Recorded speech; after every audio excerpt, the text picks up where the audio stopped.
welcome back. So today's video is going to be my second trimester must-haves. I filmed a first trimester must-haves at the end of my first trimester, and here I am nearing the end of my second trimester, and I wanted to talk about the products that I found amazing, things that I couldn't live without, things that other people thought they were necessary and I didn't. So let's go ahead and jump in. First one I would say is get yourself a good bra, ladies. Your boobs are growing, you're pregnant, and they're only going to get bigger from here anyway. So you're going to want something that has like no underwire if you can stand it, something that is going to grow with you, possibly go up a size. You want to feel supported but not like constrained.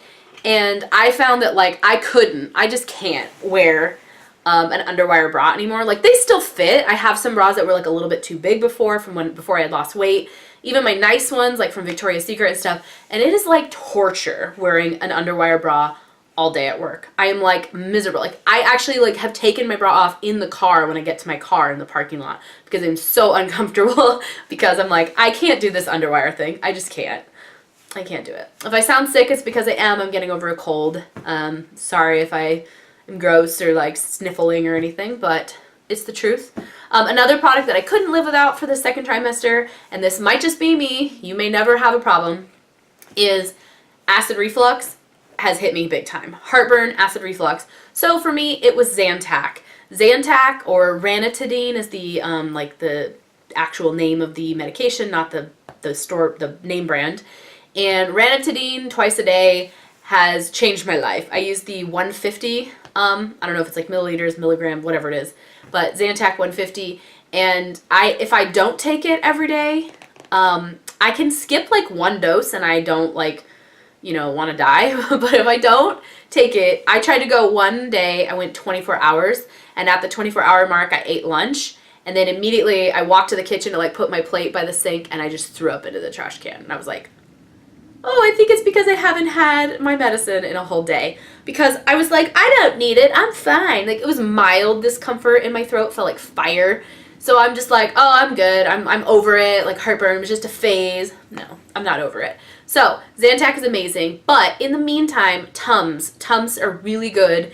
The bottle says you can have up to 7 a day when you're, like, a normal person. And I asked my midwife about that.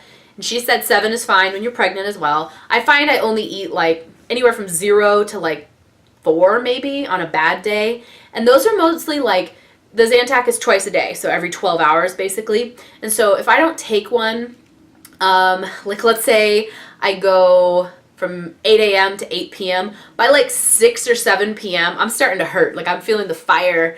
My chest is getting a little like hurting. My throat is burning. I feel like I'm a dragon. Like I could just breathe fire. I'm tasting sour things like acid in my mouth.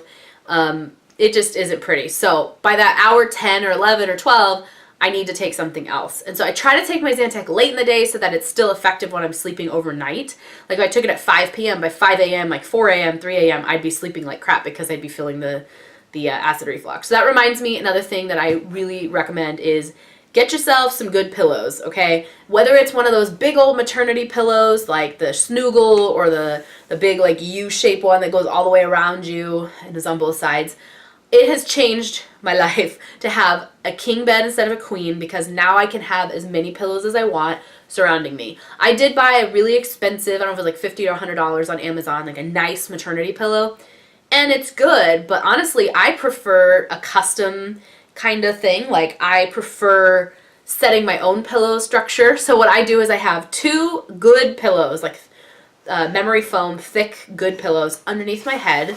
And that's because I can't lay flat on my back anymore. Because we know with pregnancy that can cut off the supply to the placenta and everything.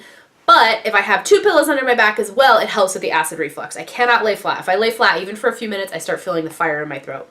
So I do 2 under my head. I do 1 littler pillow, like not as thick on my left side, 1 on my right side, 1 on my left side, 1 on my right side. And then I like to have an extra pillow standing by.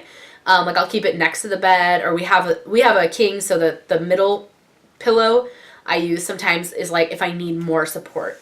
Or like when my husband gets up in the morning, sometimes he'll get up before me and I'll take his pillow and like move it over and make myself a little den. So get yourself some good pillows, whether it's a maternity pillow or whatever. I really recommend the memory foam ones that are nice and thick. They're like $30 a pillow on Amazon, and you can get a $5 pillow at Target or something if you really want. But I'm telling you guys, like, it really changes the game. Also, thing I recommend in the second trimester is some long undershirts. I found that I can still kind of get away with my non-maternity clothes for the most part during the second trimester. My pants, I just didn't pull them up over my belly anymore. I could just wear them on my hips. My shirts fit and everything. They just started getting a little bit too short. So I recommend buying some long camisoles. The ones that I've been wearing, I got a couple like maternity ones, but there are some from Forever 21. They're like tunic tanks. They're like $4 a piece. And they're long tank tops. And they even sell plus size clothes at Forever 21. So if you're not sure what size you are, honestly, I have tried the 1X, the 2X, and the 3X, and I have been a lot of different weights on the spectrum, and they all fit me. It's just like they're not that big, but then they stretch really big. So if you order a 2X or a 3X and you're pregnant, that's probably fine, even if you're like a size medium, I'm telling you. Because when you take them out of the box, you're like, it's only this big. How the heck is it going to fit my plus size body? But it stretches. So go ahead and order up a size, and the plus size ones, like I said, they're only $4 or $5.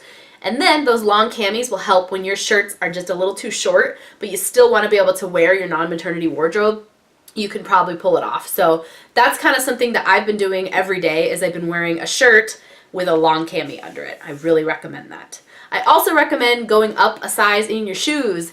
If you don't feel it yet, swelling may come for you in the third trimester. And I think I'm okay. Like, I can still wear my rings, I can still wear all of my shoes, but it might not be a bad idea to get a half size bigger in a pair of flats, or something that you're going to be able to wear in that third trimester, or the days when your feet are just killing you. You're starting to swell, you're gaining weight, you may be the biggest weight you've ever been before, maybe you've gained 10, 20 pounds by now, so probably not a bad idea to invest in a half size up. Or if you're not growing lengthwise, maybe get the wide. So maybe you're normally a size 8, get an 8 wide. Go to Payless, get a pair that are $10 a pair, you know, and try it out. I'm telling you, they feel so good. It feels really good to have a pair of shoes that when you come home from work, you know, they're not quite slippers. They still look nice enough so you can go to dinner in them, but they're going to be better for the sake of comfort after a long day when your feet start swelling. So similar to the first trimester, I'm going to recommend that you get some Epsom salts, just some bath salts to put in the bathtub, and some essential oils, because I have found that my aches and pains and round ligament pain and sore back and everything really feel a lot better when I've taken a nice warm bath with Epsom salt and my essential oils. I like lavender, I like rosemary. I mean, there's a bunch of different oils and they do different things, so it just depends on what you're looking for. Peppermint, stuff like that for headaches and nausea and whatever you're going through at the moment. But look into essential oils and definitely get yourself a nice warm bath.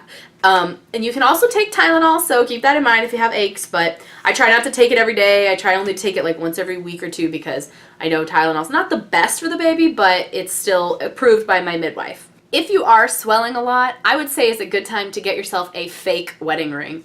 Like if your place, my jeweler offers free resizing for life with my rings, so if I need to go up a half size before the end of this pregnancy, it's okay. They'll resize it, and then they'll resize it back down once I've lost my baby weight. But if your jeweler does not offer that, go and get yourself a fake wedding ring. Get the one you always wanted from Kohl's or something that's like $30 for the ring instead of several thousand, and wear that for the next few months, but go up a half size or a size, you know? And that way, just put your ring somewhere safe and you still look like you're married in public, and you know, it's better than nothing. Just get a little bit better quality than the ones you get for like a couple bucks, because they might turn your finger green. Get something that's sterling silver, something from Claire's that's going to be easy to replace if you need to.